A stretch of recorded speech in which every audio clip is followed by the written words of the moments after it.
Another way I like to put it is basically abusers of power. Okay, I came up from Flint, Michigan. I was an athlete. I played 7 years in the NFL. Flint, Michigan was a very depressed area, and I also came up in a very, very violent household. One of my earliest memories was my father. My father was like 4 or 5 years old. Kind of wild because everyone uses their thing to manipulate people, right? Women tend to be manipulated through fear. When I was coming up, the whole thing, if you were, I came up in a crack epidemic where, there were pimps and people who were basically treating women as property.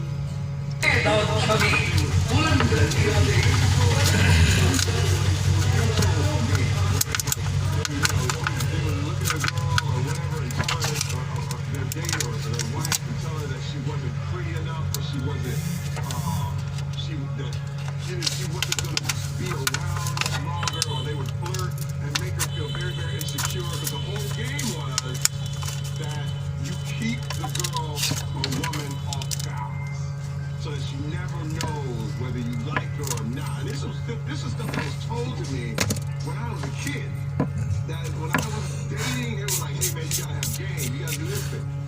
Something. The first perfect example of toxic masculinity I can give is, let's say you have a restaurant. And a restaurant has a sign in the bathroom, and it says, hey, all employees must wash their hands. But you notice when the boss comes in, who's a man, and the boss is a guy, he's gonna come in, and you notice the boss never washes his hands.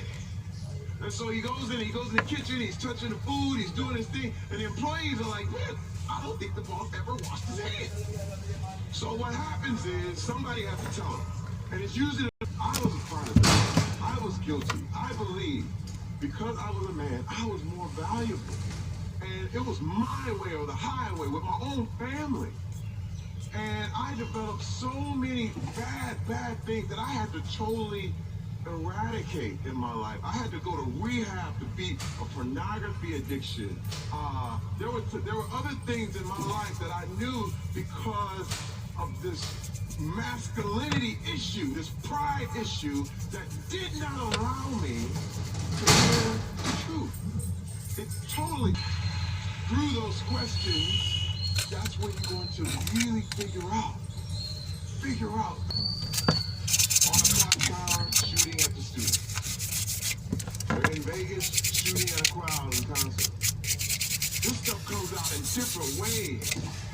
And if we don't learn as men, I need to go wash my hands.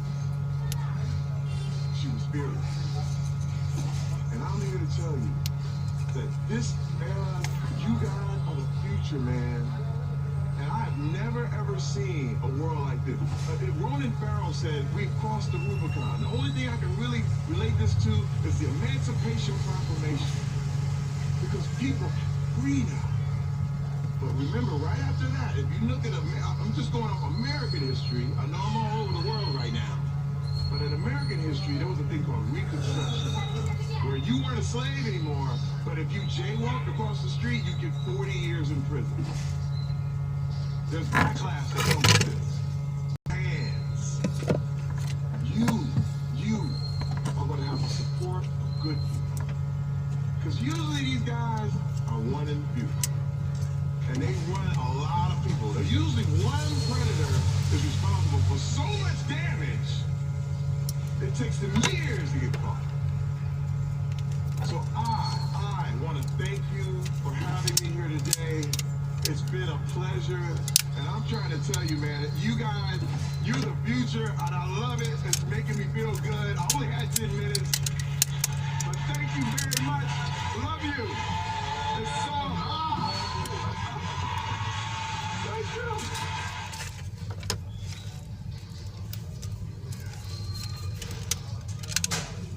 And there's only one. Lawrence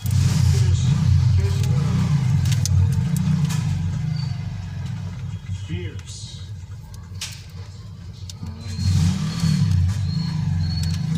Thank you so much for being here.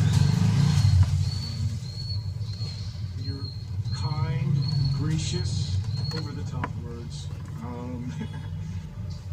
To the TCL Chinese Theater.